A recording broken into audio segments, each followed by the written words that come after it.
Welcome back to Arsenal Pass Time on the Round, episode 16. Today we're joined by Brian Gottlieb, co-host of the competitive Magic podcast Arena Decklist. Brian is also a broadcaster and writer for Star City Games. Anyway, Brian, welcome to the show, and how are you doing?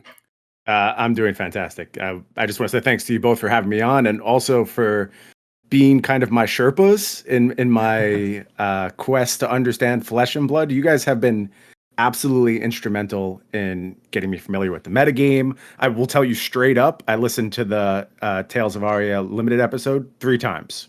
3 times, Wow. all the way through. Just really absorbing what y'all had to say and trying to get my head wrapped around the concepts you were putting forth. And I think it's working. I mean, the more I play, the more I feel like I understand. So I just want to say a huge thank you to you both before we even get any deeper in this endeavor. You guys have been awesome. Yeah, we really appreciate that. It's awesome to hear feedback.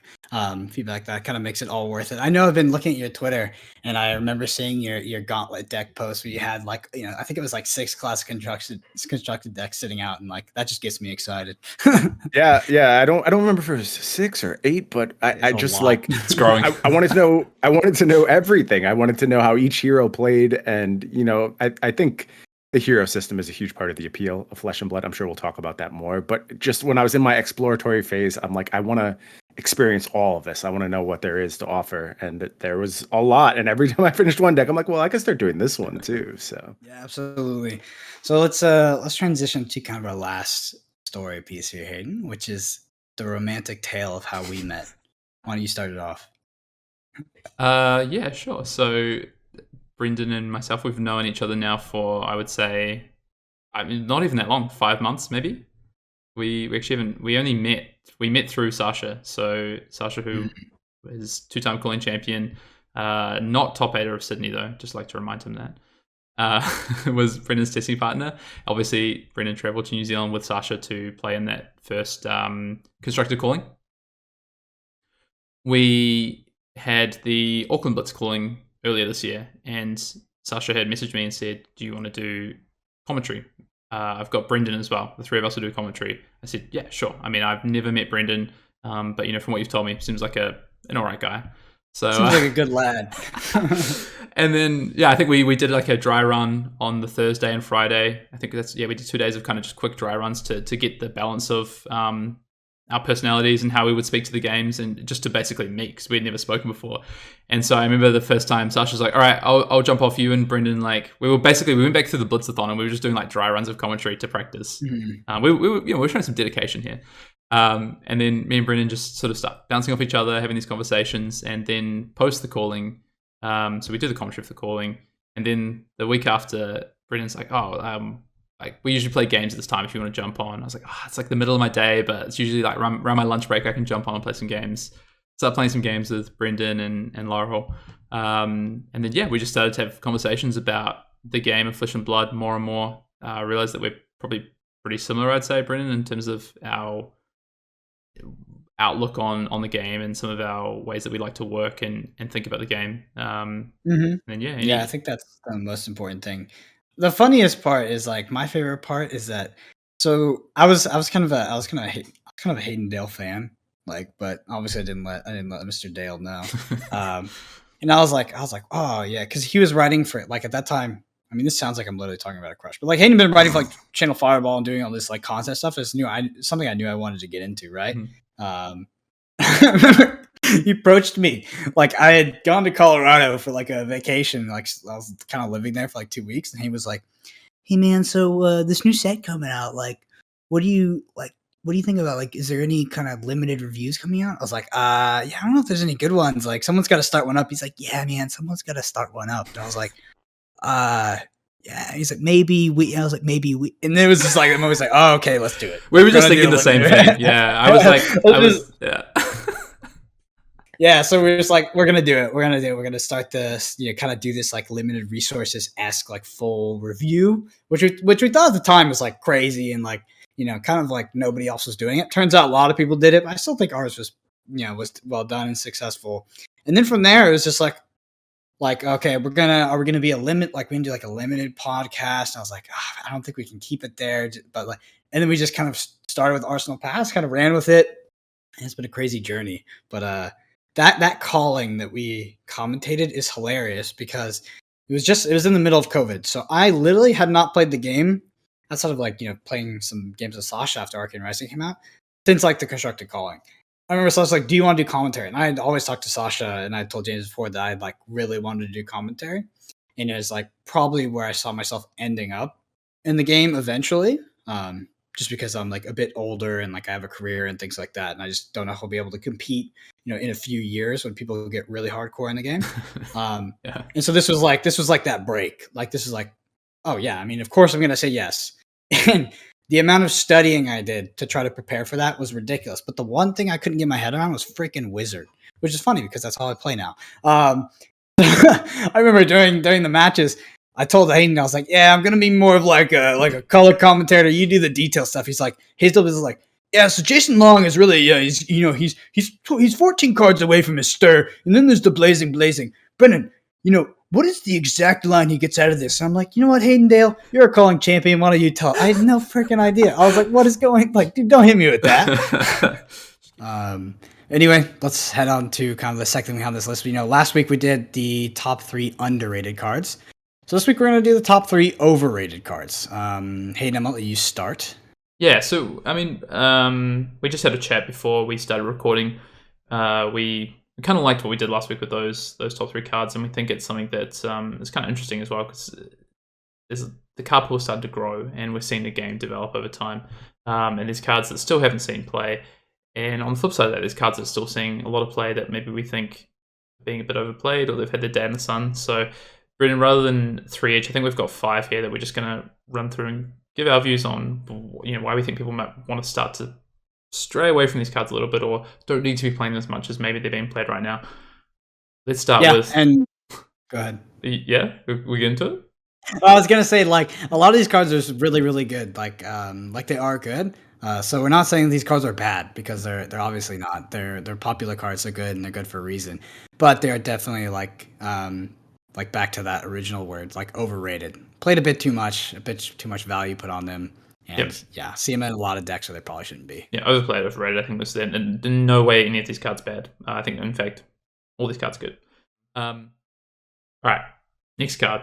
And one I know Brendan's super excited to talk about, and that's Command and Conquer. Now, before we jump to it, I want to say again, I'm not saying these cards are bad. I'm not saying these cards aren't playable. I'm not saying these cards you shouldn't play.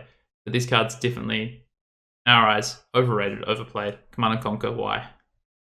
Well, my favorite example of this is the it was much better in this format. But I remember Arcane Rising, Welcome to Wraith. Literally, it was in every deck. Like every single deck played Command and Conquer Pummel, because that was like the new thing back then, and it was so good because Welcome to Wraith was a defense reaction format, and Command and Conquer is super good against that. So obviously now we're in this day and age. Command and Conquer is still such a good card because it's good against defense reactions, right? We know that. There's less defense reactions being played in Classic Constructed. That's a fact. But it ripping Arsenal and making the opponent block is what makes it so good. And it's still super relevant, and it's a very adaptable card in the sense that it's relevant against control or defense reactions, also relevant against aggro, who can't efficiently block because they got a lot of block 2s and they want to keep their arsenal. That being said, people throw Command and Conquer in literally everything. I see Command and Conquer in a lot of decks where maybe it's not the best slot. Obviously, it's really good in Ira, but I mean, I'll see it in, I've seen it in Prism, Levia, pretty much literally everything. I mean, it used to be in Katsu for like a while. So yeah, I mean, Dorinthia, all this kind of stuff. It's a really good card. I mean, I think on this list, that's going to be the best card that we're going to say is a bit overrated. So I totally understand Command and Conquer's power. I play it in my Shane deck. So and that's a deck that shouldn't be playing it, right? Like it's a high variance card. It's also really expensive for that deck, but the effect is so powerful that I think it's important. But still, I do think that the card is overrated and is not just an auto slot into every single deck, which is what it's kind of treated as. Yeah, and its impact in the format, like you say, is lessened as the, I guess, density of defense reactions has started to slide away a bit as people start to realize the power of like a format like Monarch, where there's a lot more proactive plans, a lot less mid-range or defensive plans. Yep.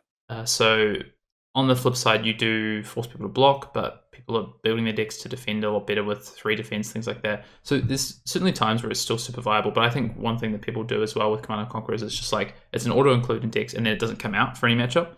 I think a lot of decks want to play it, but don't necessarily want to play it in every matchup because it just doesn't do a lot of things into certain matchups. Like you use some good examples where decks defend for 2, or you really can put pressure on their arsenal. Fantastic times. But when people are happily playing, like 3 or 4 card hands into you, a card like Command & Conquer, either they just buy the damage because they probably don't have an arsenal very often, or they throw 2 cards and they're perfectly happy to have traded that, 2 bad cards for your Command & Conquer and your action point. Yeah, exactly. Yeah, it's not the command. It's 2 cards for your turn, that's for a lot of people. Like that's what for a lot of decks, that's what Command & Conquer is that's your turn. And that's a very easy turn to manage. Obviously, the pummels make that a bit harder, but yeah, I mean, trading 2 cards if you have a 4-card hand for the other player's entire turn. Yeah. In this format, that's cake. Right? 6 damage with an launcher trigger. Who cares? Like that's nothing. Yeah, we don't have pummel on this list, but So I think we need to know how you two came to meet though, because you both obviously tested for the Auckland Constructor calling together, but how did that come to be? Either one of you can tell the story. I feel like I'm going to get 2 different sides to the story though, but I want to hear Sasha's side because I think we might have heard Brendan's before. Yeah. It's a little. I'll happily regale the tale. Happily regale the tale. Yeah, go Easy. for it. So Brendan and I met the day before the Austin calling at the Battle Hardened event, which is pretty much just like a warm-up, welcome, friendly event to get the spirit of players to get ready for the main event. This is end of 2019, right? Yeah, pretty much in the very infancy of Fab before Arcane Raising was released.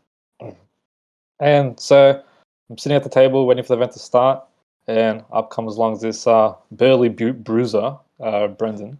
And what did you say to me, Brendan? What's the first thing you ever mentioned to me? Hey, I follow you on Twitter. Yeah, one of my 20 Twitter followers or something like that. Yeah, that was one of his 20 Twitter followers. Yeah, and obviously I knew you by name. I did all my research, like one of my 20 day ones. That's it. But no, seriously, we kind of just hit it off straight away. We got to play each other in that Battle Hardened event, and that was a pretty memorable game to me. It's the first game I lost, actually, I think, in the state of Texas. I was like, it's funny because I hadn't been losing like at all since I started the game, especially at events locally. Just kind of how it went, I guess, how it went with that, but just maybe picked it up a bit quicker. And as soon as I got to the Battle Hardened, first game I played, I lost. And I was like, wow, I am effed, because whatever I have thought to be successful, I've taught myself, obviously does not work. Oh, no. But just got to back yourself up a little bit more. You got there. Yeah. You're getting there. You're getting there. Yeah, that's the beginning of the story. Then obviously we hit it off. We're doing the Battle Hardened with James. I actually opened a Cold Foil Heart on that draft that we did. But yeah, I mean, we hit it off. We're like, we go get dinner and stuff, and we're like, okay. But obviously I knew Sasha was gonna perform well, but I had never been to a card gaming tournament in my life, like ever.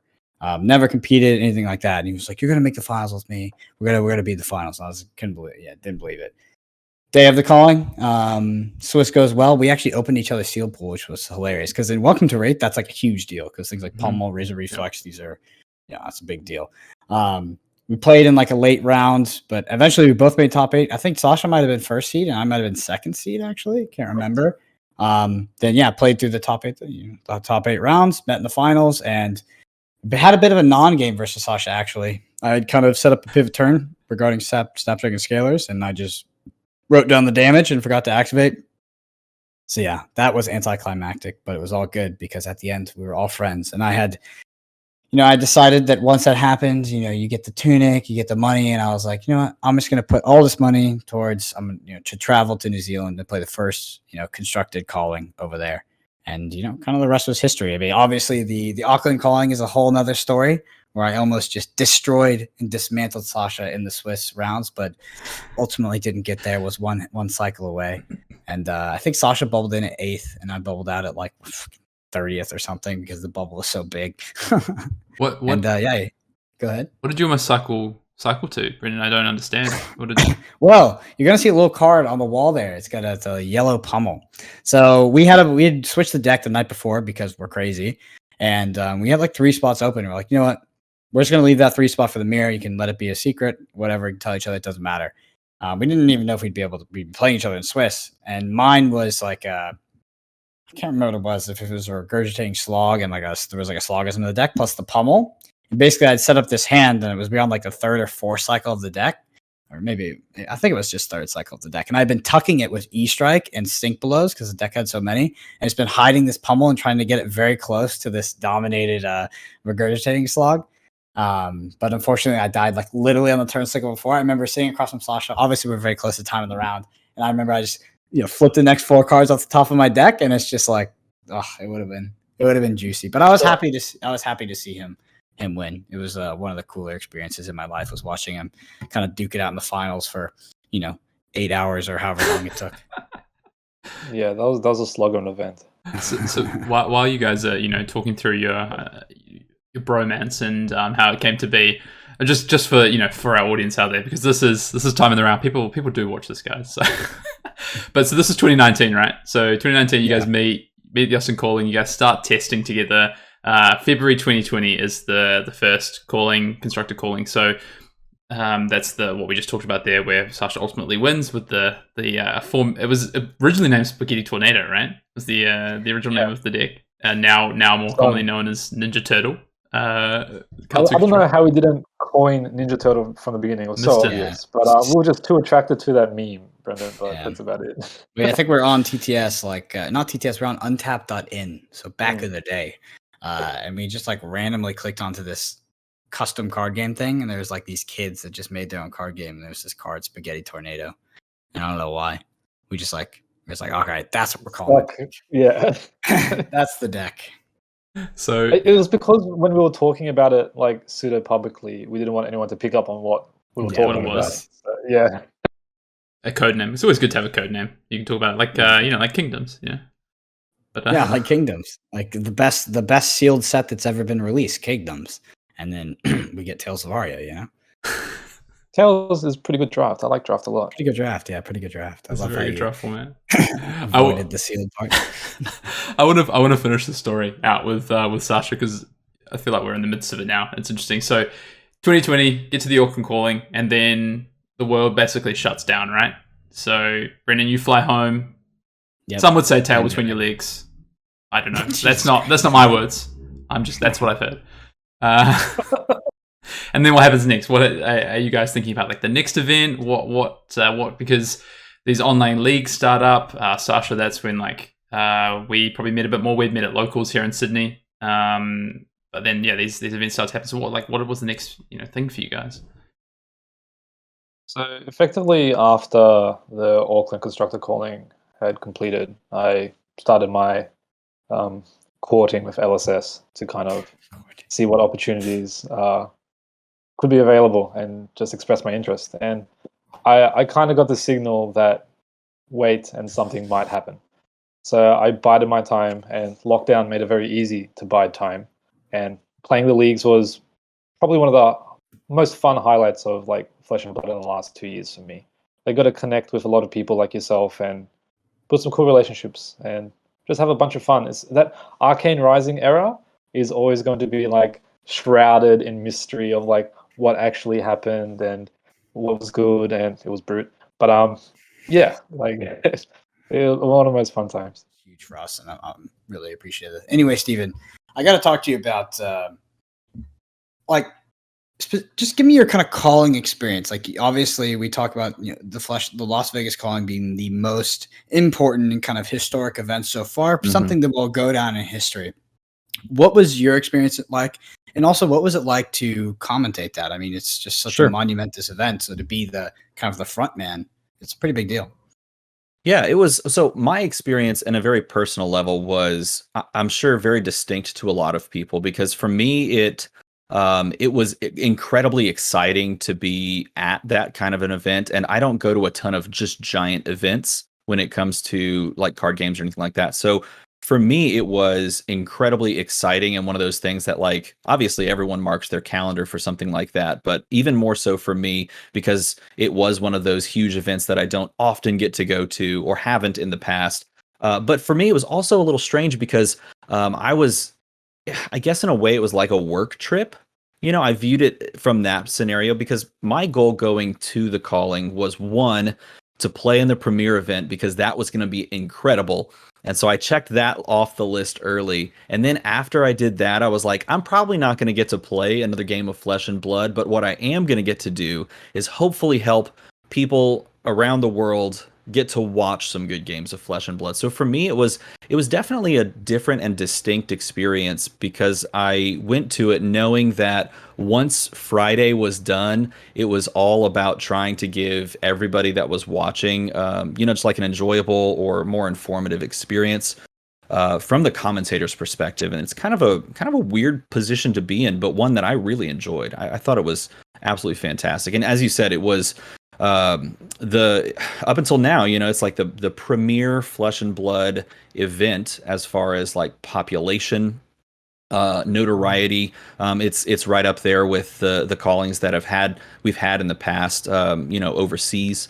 But as far as attendees and that sort of thing, this was like the number one, and so it was incredibly humbling to both get asked to and then to have the opportunity to go and actually provide commentary. And I hope the people that got to watch it or that watched it after the fact got something out of the stuff that we were talking about. So yeah, well, I was sat at home, Stephen, watching it, and I thought you did, first of all, a fantastic job. So well done. I had to ask, have you done casting in the past? Is this a first time for you, Stephen? Yeah, so I started my YouTube channel like 6 years ago doing commentary over gameplay. And I did that for like 2 years straight. So I provided commentary over gameplay that I played for just 2 years. That was my sort of content schedule. It was like I go to a game store, I sit down with a webcam and my computer, I record the games. I played like 4 or 5 in a row with some friends. And then I would go home, I would edit the videos, so I'd take out all the pauses, and then I would just provide commentary over the top of that. And that would be my sort of upload kind of schedule. So I did that for a good long chunk of time, and then I provided commentary for, and I did that for, by the way, a game called Dice Masters, which I then proceeded to do the world's commentary for. So they had like a world championship in 2019, literally maybe 1 month before Flesh and Blood dropped. I went to where was it held? It was held in like Arkansas or something like that, and we went and provided commentary for the World Championships, and it was a lot of the same sort of feeling of like, okay, we're gonna do the content, we're going to provide commentary, we'll do some cutaways and discuss what we saw and what we're gonna see, cut to a break, come back, that sort of thing. So for me, the experience felt very familiar and pretty comfortable overall. And I really just credit that to having the opportunity to do that and the prior experience that I did in commentating. Were you nervous at all, though? Were you nervous round one? You sat down, you were in the booth for round one. How are you feeling? I was surprisingly not nervous. I will tell you this. I was more nervous trying to make my flight in the morning on Friday and then trying to make the flight on Sunday after the tournament wrapped than I was actually providing commentary. And I hope that doesn't come across as like, oh, look at this guy, he's just so good at commentary. But for me, it was like, I just like doing that. And so it's been a long time since I've provided commentary on a video. So I was really excited to get to do that again because it's kind of where I started YouTube in the first place. And it was a lot of fun to revisit in a lot of ways. It's awesome. And so I think most publishers are probably, when they're publishing a new game, especially if it's their first game, that game needs to be successful. It needs to be successful pretty quickly. Otherwise, that game goes away. That's why a lot of those 90 CCGs disappeared.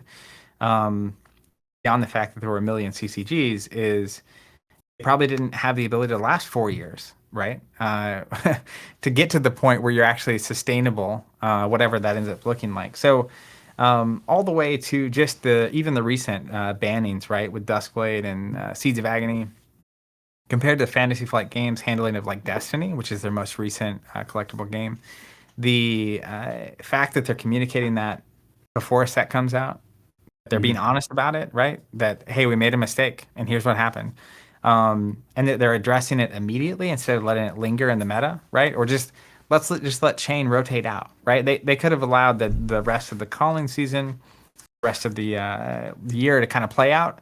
Chain probably rotates out, so like how big of a deal is it to ban Seeds of Agony at that point, or even Duskblade? Like, we'll just let the Rune Blades all rotate out. We'll lower their power level. Things will be fine. So there's just that continued thread of it's care. Honestly, like when I go back to the early Covenant story, right? It's not just caring; it's also understanding, right, what it is to be a player of this game. And they weren't willing to let 4 or 5 months of the game keep being this experience because they thought there was a better experience they could offer. And so you just see those little signs, right? And it's clear they care, and you build all this on top of each other. You then throw in, as it happens, the kind of CCG being on fire right now, right? That element of the market.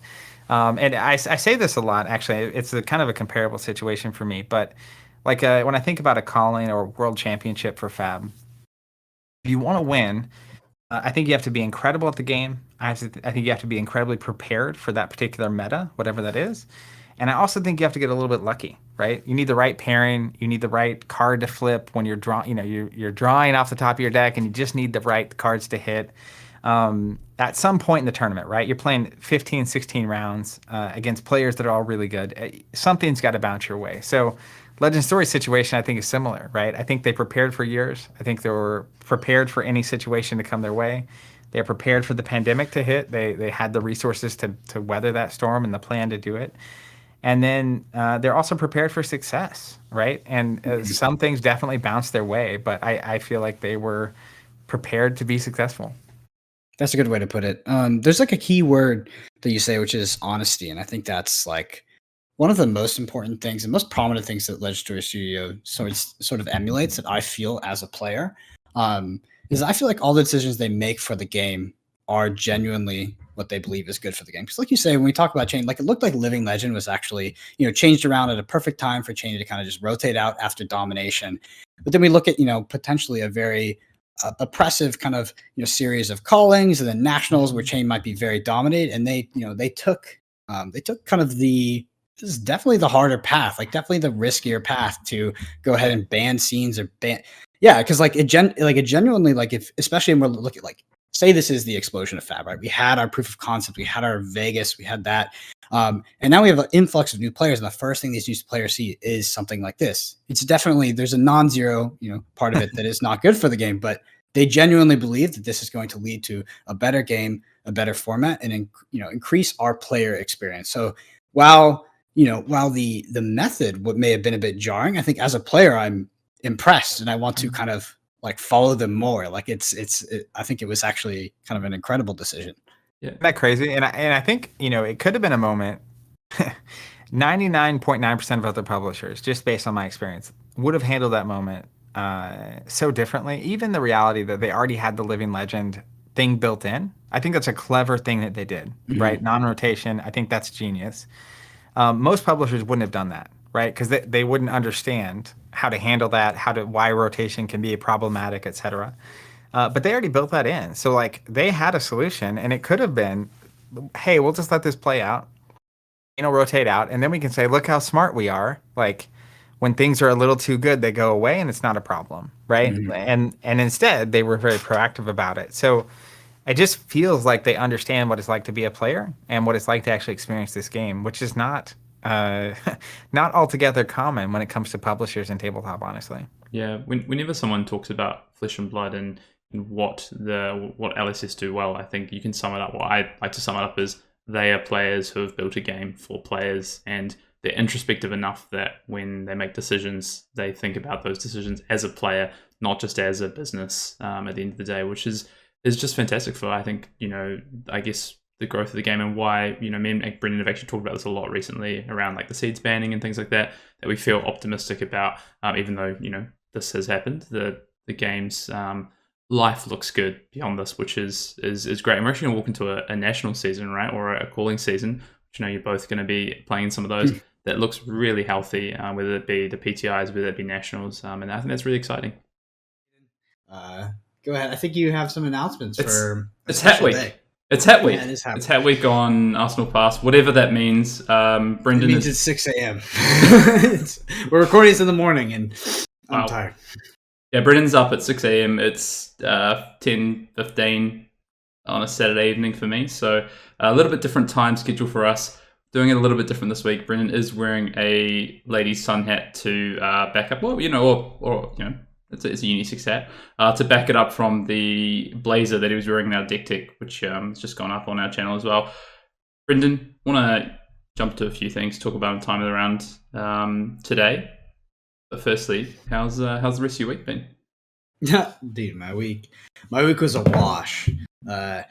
Why is that? Because I've been playing. My week was a wash. I played a new game that came out, Amazon's New World, and I decided. So like, I used to play video games when I was younger. I was more of a degenerate. Play a lot of video games. Sometimes Still a degenerate. Competitively. Yes. Sometimes play them competitively. So I was a bit of a grinder, and I gave that all up. Started living the real life, have a business, do this stuff, and just don't have time for it anymore. So Amazon announced their MMO called New World. It's a 10-day closed beta. And I was like, you know what? I'll put everything off and I'll go hard.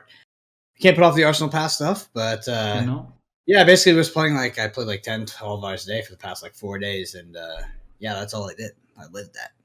Yeah, no flesh and blood testing, no testing for Road to Nationals. A week out, and Brendan has decided to take 4 days off testing. Confident. Very confident in my deck, confident in my play skill. I actually played, the first time I played, this is probably the longest time I've ever gone without playing Flesh and Blood for the past, I don't know, 6 months. But I want to ask you kind of our first medium question. It might be a little hard. So answer this as Carol from Session Blood and not Carol the developer. So I'm in Dallas, right? I've top baited sealed, I'm elated, but I sit down and I've got a draft. Drafting Tales of Fire for the first time. What are the tips that you give me to Carol? What in your mind are some of the key things that I need to know to start being successful in this format? Mm-hmm. The way I look at it is on those very first few picks, you have a decision a lot of the time of, do I lock in for a class card that could lock me, it's restrictive, but it's very powerful.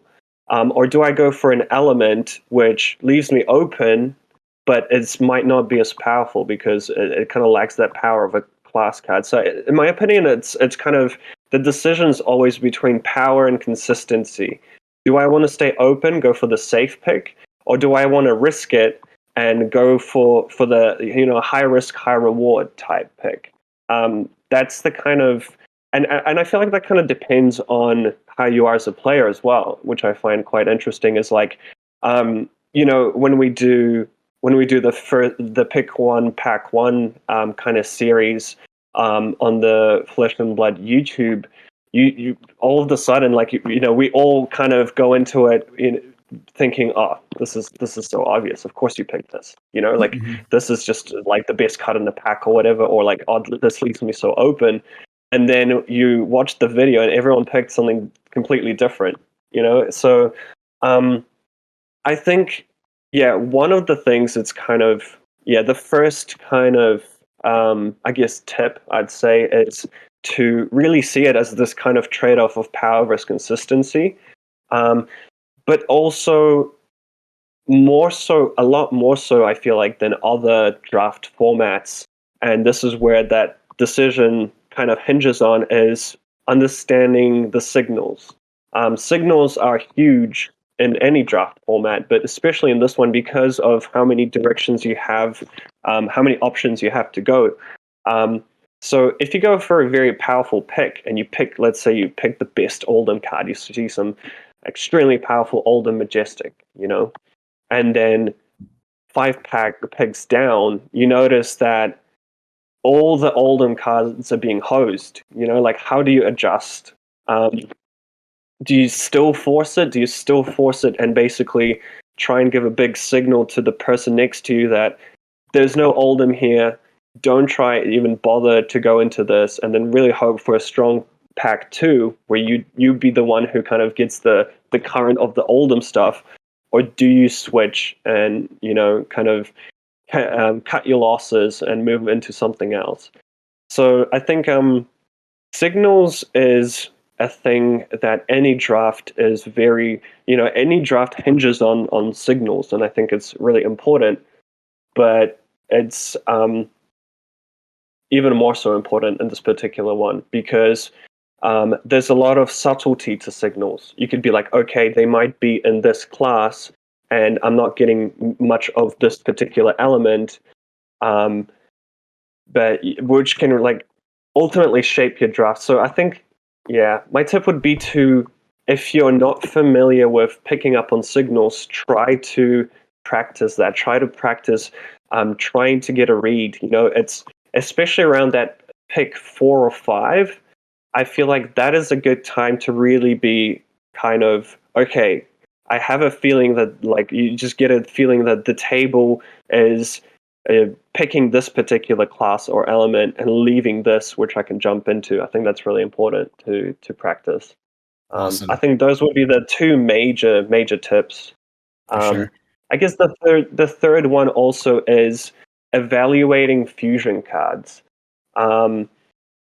So there are a lot of powerful cards with very powerful fuse effects, but if you pick those, you have cards that have fuse that are extremely powerful when they're fused, but when they're not fused, they're actually really lackluster. But then on the other side, you have cards with extremely good stats normally, and they're really, and getting that fuse isn't actually a nice bonus. So understanding the kind of the power ceiling and the power floor of these fusion cards can help you make a decision. And I like to use the Valor Flash and Bramble Spark as an example. You open a pack and you see a red Valor Flash and a red Bramble Spark. Both of those cards are extremely powerful when they're fused. But when you look at the kind of power floor of the cards, Valor Flash is a solid, 1 cost, 5 attack, 3 defense. It's extremely powerful. And then you look at Bramble Spark, and it just pings for 1, which does exactly the same thing that a blue version would do, for example. So I think that can, like, critically evaluating fusion cards like that can really help you kind of choose the path you want to go and the picks you want to go with. Yeah. All right, welcome back to episode 7 of Arsenal Pass, Time in the Round. I'm joined by the man who kept me waiting for 20 minutes, Hayden Dale. Hayden, how are you doing? Good morning. I mean, we just got to get straight into it. Brendan, Brendan's gone Super Saiyan. Yep, so that did happen. Someone's got to step up. Somebody had to be the daddy of the relationship, so went and dyed the hair, I guess. I was kind of going for white. I think I ended up on straight gold. So you got the full-on champion's haircut right here. This is what happens when you win one road to nationals. You go and dye your hair. Right, go. Yeah, look, I mean, Brendan, I'm still sat here in lockdown. So Brendan, after he tried to peer pressure and bully me into doing the blonde dye, decided that he actually had to take one for the team here and go and get it done. So you know what? I'm actually annoyed because it looks kind of good on you, so it's actually frustrating. But dude, I think it looks a little ridiculous. It's funny because it doesn't look very natural. It does not. To sushi. I went and got sushi like literally right after, and it's like I live in Texas, and I mean, like, people were looking at me, there was like I swear we were pulling up to the sushi restaurant. There was this like older gentleman, he's probably like 60, 70, and he's like, I don't know. He's like smoking a cigarette right outside, and we like drove by and like we were in traffic, so he stopped. He looked at me and he went, and I was just like, "What the fuck?" I mean, you also, I think when you change your appearance to some degree, I think you're self-conscious the first few days or weeks, and it makes you like, you're conscious of it, you're thinking about it, you're like, oh, my hair's blonde, people looking at me. Yeah, I mean, that dude straight up was like, "What the fuck?" Like he was like, okay. He's like, is that Zac Efron in there? Yeah, it's not too bad. Like, I don't mind it. So I've decided I want to make us both look like idiots. Oh, here we go. Like we talked about, we're recording on Monday. We're recording on Monday, 6 p.m. CST. I know what you're gonna say. Yeah, you know what I'm gonna say. 6 p.m. CST. This is gonna be released on Thursday. So by Thursday, we'll know the next hero, but we do not right now. So Brendan kind of get the schedule right. I was just gonna say, this will actually be Friday when it comes out, but that's. I mean, you said it was Thursday earlier. But anyway, for the sake of looking dumb in the future, Hayden, give me your final lock-in on what the new class is and why you think it is that. You got to give me the name, too. It's going to be the correct. I'm going to give you the name of the hero? So, no, just the class. You can't be like, it's like an ally-based class, but you don't give me the name. You gotta give me the name. Dude, I thought Like, the whole point of us bard? not speculating was so we don't look silly, but okay. I think from what we've seen so far, we know. I think the how LSS do the alphabetical order of their classes and set reveals, and sort of in the preview page, that it has to be after Ranger. So I think the best bet right now is to say it's going to be a Shaman. I think is probably the best bet. I've been hearing whispers of Shapeshifter though, which I don't know. There's a lot of Shapeshifter. That'd be interesting. Yeah. So there are actually 4 S's. In the book. So there's 3 S's. There's 3 potential S's here, unless there's one I don't know about. But it's tough to be like, yeah, it's probably like between these 2 letters because, like, I don't know. We've got a lot of hints going in certain directions, but like, there's Shaman, there's Summoner, and there's Shapeshifter. I mean, that's 3 classes that are all kind of on my higher tier list. I'm thinking. So you're locked in at Shaman. Okay, sure. So we know there's a bunch of tokens. All right, there's a lot of tokens in the set. Unless I said that, and then other people are regurgitating it, and it's wrong. If it is, Dante told me. But yeah, so I think that it could be an ally-based class, right? Like expand on the Ursur and Blasphemous concept, and now we have a class that primarily deals in allies. And this would, so if we're looking at the actual design of the set as a whole, it looks like this set is kind of anti-go wide, right? There's a lot of tax, there's a lot of all this kind of stuff that messes up these decks that play 5-card hands and go wide. So if the meta responded and just there was a bunch of go tall decks, I think that an ally-based class would be quite good into go tall, right? If you had like these allies where you'd want to have go again and kind of clear multiple ones off the board during a turn cycle, then that could be a nice mechanic to kind of keep us in check from going too tall in our next format. That being said, I'm mostly calling on the tokens, the art, the lore, and that makes me think that we could potentially have a summoner, or it could be called a shaman. But yeah, Shapeshifter is also very, very. It's kind of up there, right? Like I also think that's a possibility. Maybe the tokens are something you put over your hero when you shapeshift into like a different form, like bear form or tree form or whatever you want to do. Maybe on like World of Warcraft verse right now, but I'm gonna lock in Summoner. God, I hate the name. I don't think that it's gonna be named that, but I'm just gonna lock in an ally-based class. It's funny that I was looking on the Discord, which is rare for me, and I was looking at the card reveals discussion. Everybody was like, "Oh, wizard confirmed because of the legendary chess piece having arcane barrier." It's like, no, I don't think so. Yeah. I think it legendary. Arcane barrier on a legendary is fine. Well, actually, anything written on a legendary is probably some of the most irrelevant information for the set that you could get, right? Unless it's like an Arcanite shard, then it's like, yeah, maybe we'll get a Runeblade. Well, yeah, I think it's. The piece about the legendary one, if it is a wizard, right? I'm surprised. It feels like we haven't seen anything that interacts well with that so far, but it could be a wizard that interacts differently. I mean, we haven't seen any spell void or anything, but yeah, I would have. Well, they did hide that from us. Let's not forget. In Monarch, they did hide that spell void. I remember when I first saw that. It was actually on the dev stream, or not stream, it was a YouTube video, I think. Could have been a stream. But I was like, what the heck is that? Oh, the gloves or something, yeah. Yeah, at first it was in the Blitz. I actually think it was in the Blitz deck. We saw it. It was like, what is that piece of armor? It was spell void. But we had already had Runeblade by that time. But yeah, I'm going to lock in Summoner. You're going to lock in Shaman. Everybody who's watching knows we're idiots by now because it's something totally different.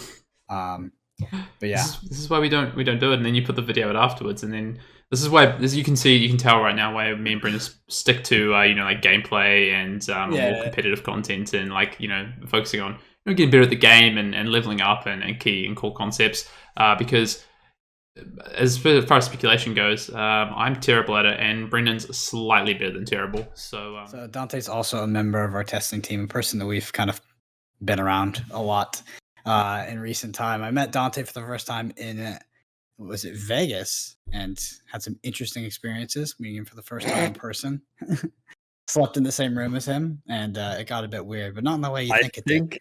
I think you should consider yourself lucky. People would die to be in that position. I guess I think time. Took it for granted. So I think it's time for that story to be on Arsenal Pass, because I've told this story on the UK podcast, Push the Point podcast. And I think it's time to bring it. All right, let's hear it. I want to hear the story. You can go ahead. Yeah. So, leading up to Vegas, Dante are like Dante and I decided to room together. I said, Dante, if we're gonna room together, you just can't snore. Can't do it. I can't sleep. If you do that, it's a big no-go. He's like, yeah, no worries. I don't do it. I was like, okay, all good. Just want to let you know that if you do it, I'll smother you.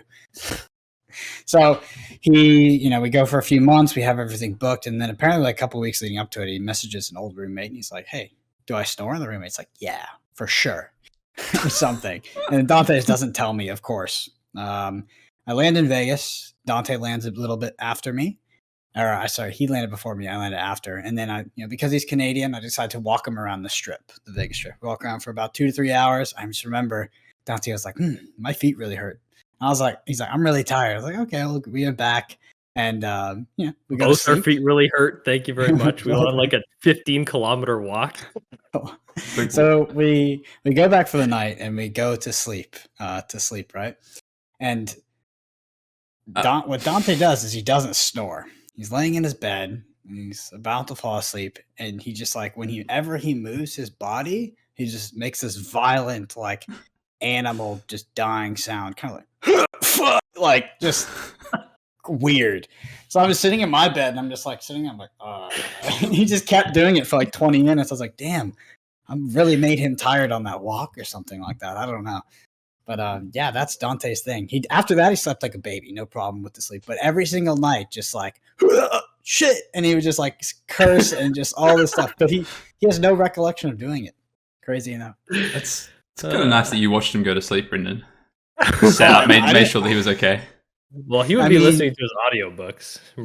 You try to sleep through that. I'm listening to Pride and Prejudice and just chilling out, and then Dante's just like screaming at his neighbor in the bed next to me. It's weird because, like, I know I said this to you, but nobody has ever told me that before. Like, no roommates, no, like, past girlfriends or anything like that. Nobody has ever said, yeah, when you fall asleep, you make this weird grunting noise every time you move. So I think you're kind of lying because you've told me that you said you talked to, like, your ex or something. And no. One thing is that you talk in your sleep. I think so that was my old roommate said that I did talk in my sleep every now and again. Like, every now and again, not every single night. But you make it sound like every single night I'm just grunting and dying a little bit while I'm trying to fall asleep.